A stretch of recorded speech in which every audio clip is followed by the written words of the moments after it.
Did you know that your problems can get bigger or smaller depending on which chakra lens that you're looking through? Or maybe I should put it this way.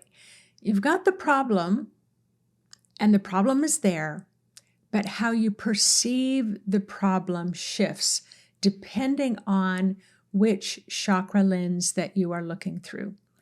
Now, for those of you who are brand new to kind of working with energetic information, frequency information, we all have an energy field. We all have what's called chakras. That's a Hindu term. However, in the Western culture, often we'll call it the energy center. So I really invite you to explore, go into the search engine, look up chakras. It'll have so much information there that you could spend the rest of your life and never uncover it all. But let's kind of distill it down today in this video because of the point that I wish to make about this. So right now, imagine an issue that you have going on in your life. And it can be any kind of issue, but I am going to invite you to not look at the bigger issues you might have going on in your life. And the example that I'd like to give is like 5 years ago, I was diagnosed with breast cancer and had to go through surgery and chemotherapy and radiation and the whole ball of wax. And that particular issue is going to color your world really no matter which chakra lens that you're looking through. So I'm going to ask you to take those kind of big issues, put them off to the side. But let's just kind of write down on a piece of paper what issue you would like to work with. So it could have to do with relationships. It could have to do with work, your family. Maybe you want to do a weight loss exercise program. Maybe you're thinking about going back to school, changing careers.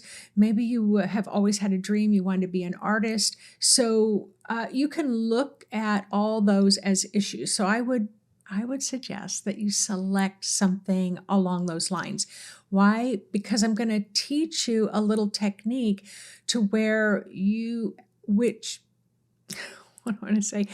Your chakra system, I'm going to invite you as we go along to look at the issue through. Oh my gosh, I'm tongue-tied today. So look at the issue from each individual chakra, and then you're going to get some additional information from that. So how this topic came up was Spirit was kind of showing me, it's almost like this Christmas tree, in your aura. And the baseline of the Christmas tree is the broadest side of the tree. Well, they were showing kind of like a chakra system. So the energy center, number one, problem is a bigger word, right? It comes in big, bold neon lights. The problem is this big. Have you ever heard someone say, stop making a mountain out of a molehill? Yeah, if you're looking through the first chakra, the problem is going to be gigantic. You'll say to someone, oh my God, I've got this big problem. I don't know what to do. But it can have a really simple solution. So I'll talk about those chakras. And then the second chakra is not as big. The word problem's not as big. The third, a little bit smaller. The fourth, a little bit smaller. Fifth, a little bit smaller. Sixth, a little bit smaller. Seventh, even smaller than that. By the time you get to the seventh, the word problem might even be like the size of a little pencil dot on a piece of paper. And so this is what I'm talking about. Which lens are you looking through? Now, each chakra, each energy center is a spiritual library. It's a spiritual library filled with information that's all about you, all about your life experiences. But these aren't life experiences. Like, we focus a lot on our life experiences in this lifetime. I mean, we can focus so much on our relationships with our mother and our father and how they messed up our life and how let me count the ways you could have been a better mother or a father. Like we're kind of in this cycle, and we kind of have been for the last 40 years, where we're really focused on those parental foundational relationships. But let me let you in on a little clue based on my experience and my knowledge level. It might not be your truth. I'll just invite you to maybe look at that little different perspective. So let's say you're a spirit and you've got 2,000 applications to be your parent. And let's just say that when you're in the spirit world and you're going through that file and you're looking at that, and it's like, does it align with the experiences that you wish to have in life so that you can learn? All right, so then you get down to who you want your parents to be. So that's a concept that might be new for you, that you personally selected your parents. All right, so if you look at through that lens, that's going to look a little, it's going to shine a light a little differently, isn't it? It's like, oh yeah, do not tell me that I created my parents, or don't tell me I selected them. Like, who in your right mind would want to have parents like this? Well, I always say, let's trim the fat a little bit, because it's like, if they're really, really, really abusive parents, there's a whole other category of trying to understand that. So when I say trim the fat, let's move that out. Let's just talk about normal day-to-day life normalities. If you do have those extreme events where there was a lot of abuse, then I highly recommend that you're working with a therapist, or that you're working with an energy worker, a spiritual guide that's here on earth, or a coach that can help you to kind of navigate the energetics of that concept. Because I have worked with people who've had unspeakable abuse, unspeakable. They've done tons of work, but they still can't seem to get out of their tracks. So when you marry that with energy work and clearing some of the energies of the problem, of the issue, it makes a really nice marriage. It works really well together when you have both of those going on. All right, so let's get back to the main thing. There's that concept. But now your spiritual library also has all of your life experiences from past lives as well. So let's say that you've lived 65 past lives, or that you've lived 100 past lives, or maybe 600. I don't know what's possible for us. But let's say you've lived those lives. Every experience that you've had goes into each chakra, into this kind of filing system. It goes into this library, and there's a whole entire book for each experience you had in all those lifetimes. All right, so now you're looking around you and you're like, this problem's big, don't know how to resolve this problem, don't know how to do this, but your spirit's like, wait a minute, let me go into the heart chakra, let's get those doors open. Okay, down, aisle 6, on the bookshelf number 64, let's pull this book. Well, it looks like when you were in your lifetime 32 lifetimes ago, you had a similar issue going on there, and this is how you resolved it, and it turned out really good. So I know I'm kind of making light of that, but for me, the way I see it, that's how it really happens. But how do you have access to your own library? How do you have access to your spirit giving you that information?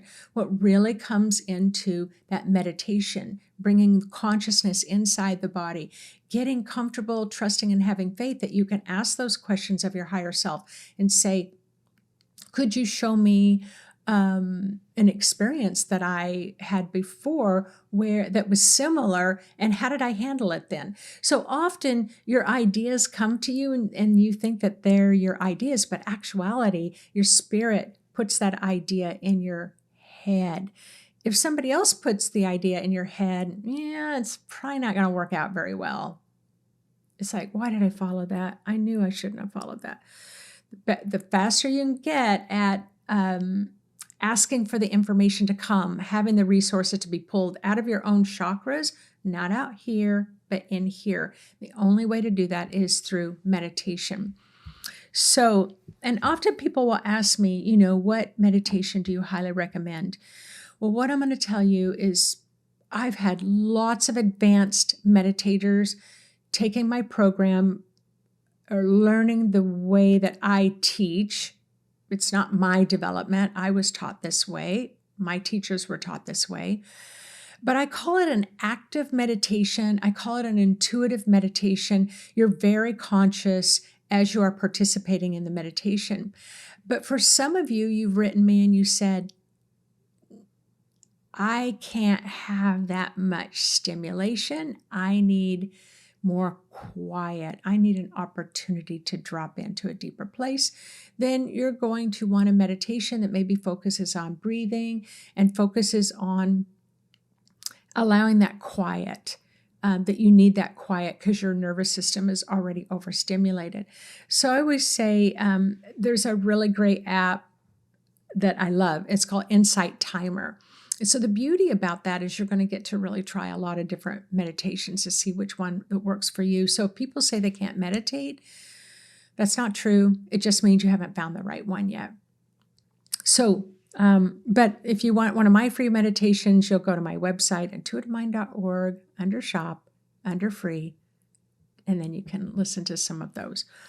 Okay, so this really is a game changer because when you're looking at life's issues and you're looking at the issue you have right now, you're drawing from so much knowledge. Hey, you've lived a lot of lives. Why not take advantage of everything that you've learned? And it doesn't stop here on Earth. Many of you have had other lifetimes in other galaxies, on other planets, being different types of beings that are non-human. So you've got all that information to draw from as well. All right, so let's do a little deep dive into this. So as you're thinking of your energy right now that you may think of as a problem, let yourself make some notes while you're listening.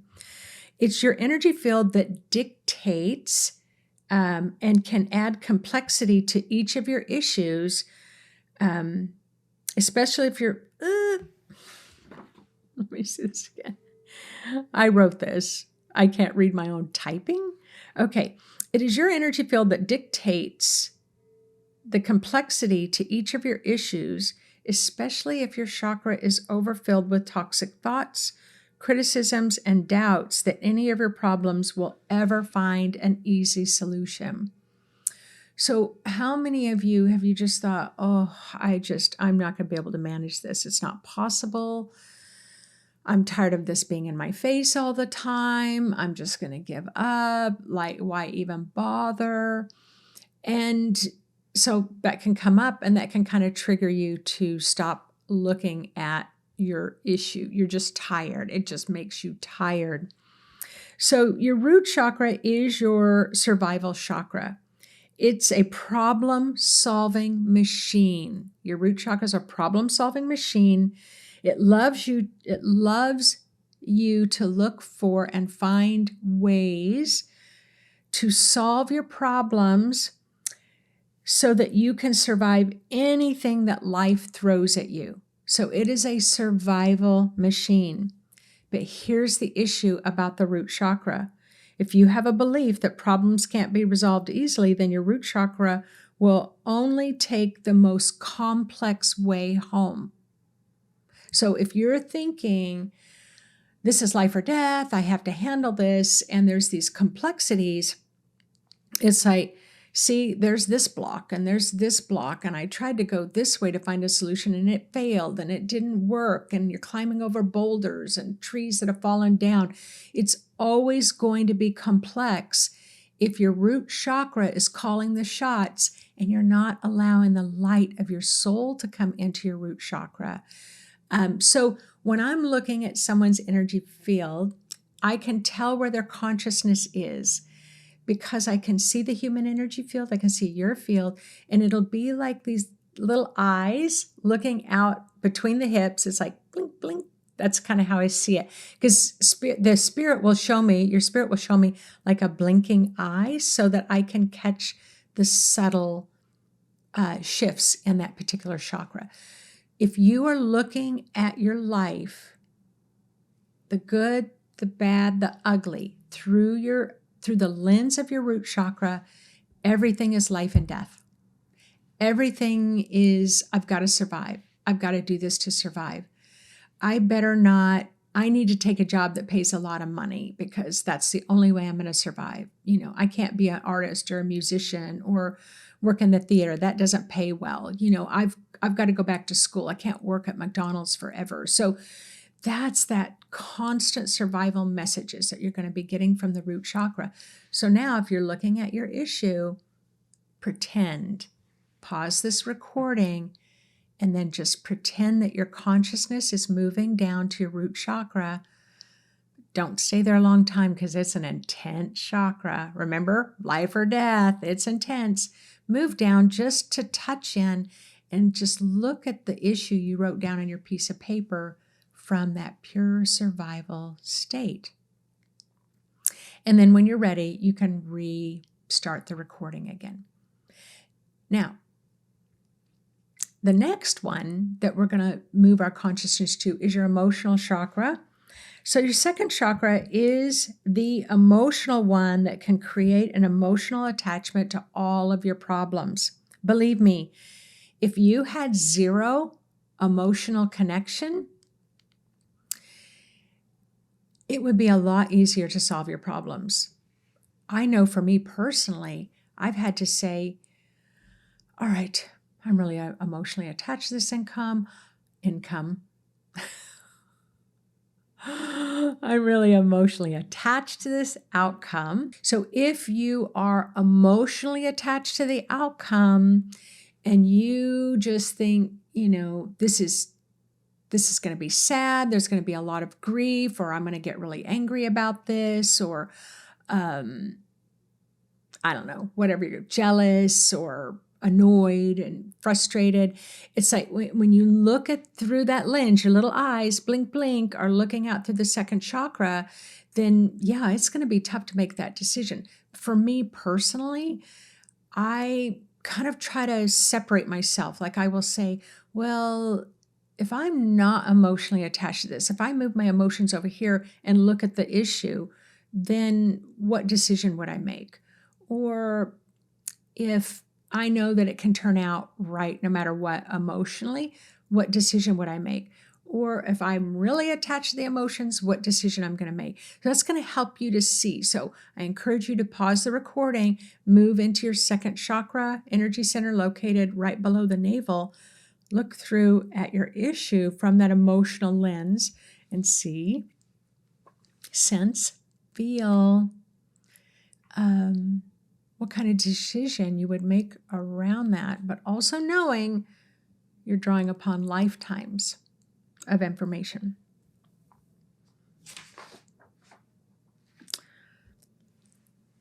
Okay, now we're moving to the third chakra. So imagine your eyes, you can move right on into the third chakra, blink, blink. Your consciousness is in your third chakra. The third chakra is attached to self-preservation at the human level. When here your problem solving is based on who's got the most to gain.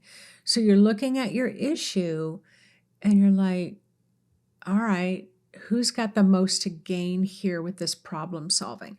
Maybe somebody's presented an option for you or a choice for you. So it's like, you're going to look, how much are they going to gain from this? How much are they going to gain from this? How much am I going to gain from this? So a lot of times you're looking at it at that 3D level. It's very much attached to transactional exchanges. So it's like, all right, I'm looking at this issue. This is what I'm going to decide about this issue. But if I decide to go ahead with this, I need you to do X, Y, and Z. So that's that exchange. I'm not just going to give you something for free. Now remember, that is from that human perspective, the ego perspective. That is not aligned with spirit. You are just totally in that transactional zone when you're looking at your issue. So you can pause the recording and play with looking at your issue from that and see what comes up and make some notes about it. But I'm going to go ahead now and move to the heart chakra. So your heart chakra, The problems solved is based on your ability to love the potential of the solution. Feeling it through a state of love takes the most passive. I want you to hear this.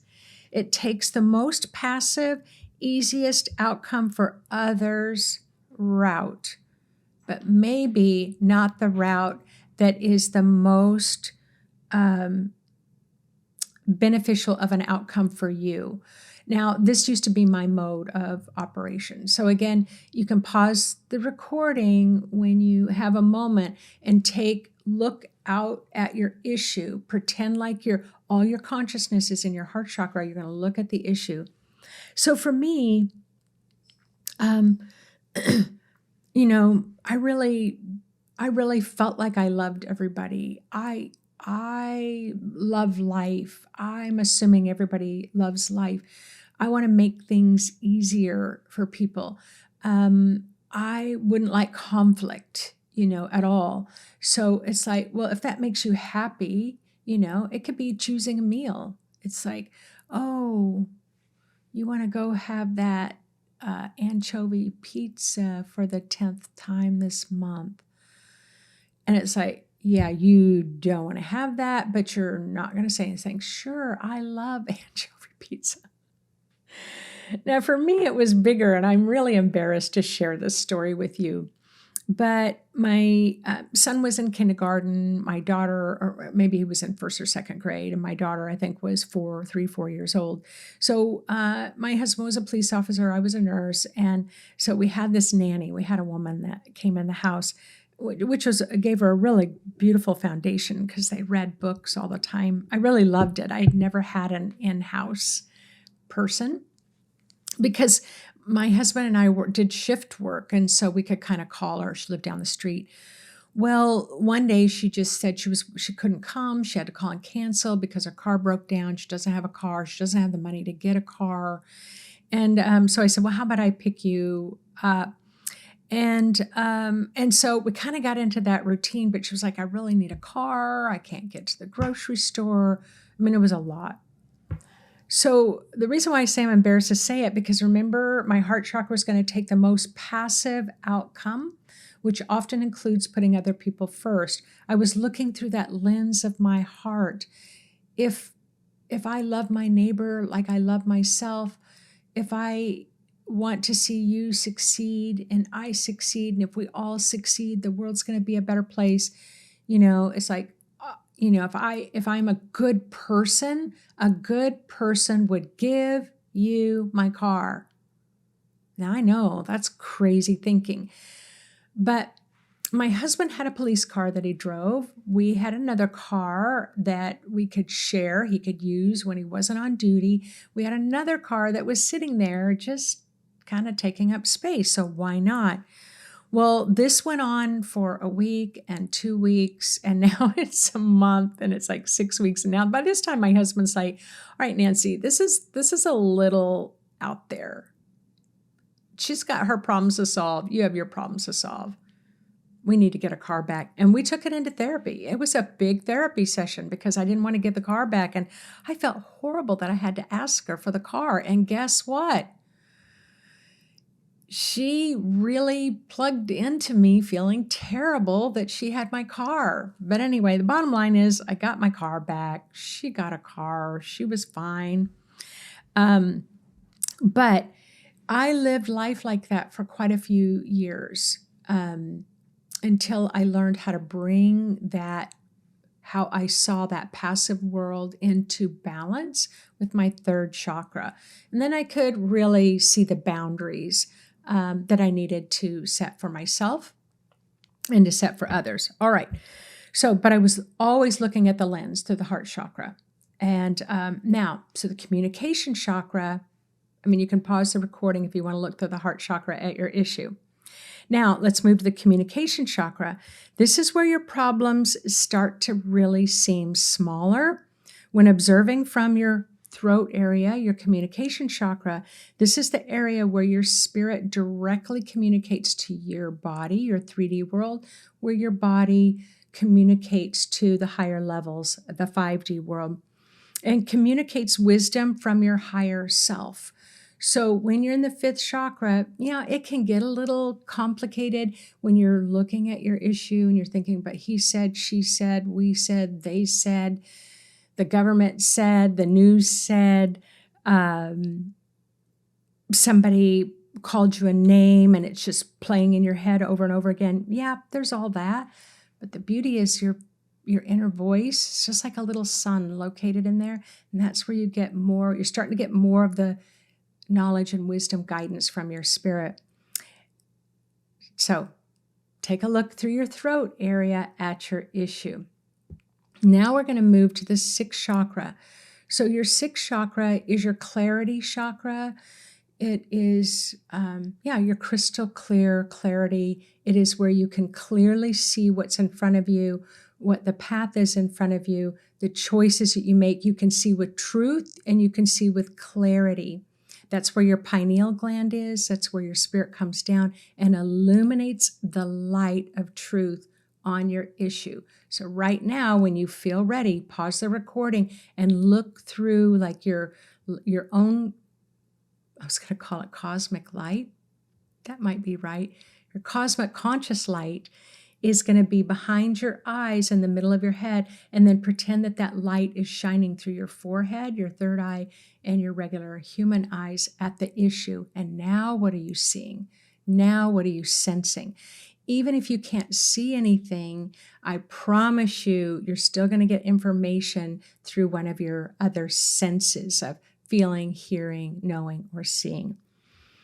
And so the issue starts to become, you're able to start looking at it from all angles, where when you're down in your root, it's like, I have to make the choice that's going to help me to survive. It might not be the choice that you want to make, or even spiritually we're meant to make. But if you're going to survive, this is what you're going to do. And I kind of think that's what happened to me as a nurse. I knew that nurses could always work. They never had to worry about being laid off, and they had a decent income. You could have variety of shifts, with your kids. And so I went for it. Fortunately, I really, really, really loved it. But I will tell you, I chose it for the convenience, the guaranteed work, and the money. I didn't know it was going to be so spiritually fulfilling. So my root chakra got me there, even though at the time it may have just looked like a life or death situation. Okay, let's move to the seventh chakra. Your seventh chakra is your spiritual chakra. It's the chakra where your higher self resides, that remembers who you are, who you were born to be, the core essence of who you are throughout your 600 lifetimes on earth, the pure essence of who you are when you resided in another cosmic civilization, where you were in a much higher consciousness of a culture. All those experiences you bring to this lifetime. This is why it's not possible for you to be less than. It is not possible for you to be less than. You've got far too much information to tap into. So when you're in your crown chakra, your spirit's like, it might look like a problem, like a pencil point on a white piece of paper to your spiritual chakra. But when you're down in your root chakra looking through the survival lens, that same problem can look like a mountain that you've made out of a molehill. So if you, again, move up to your seventh or your sixth, look at your issue, it can give you an entirely different perspective.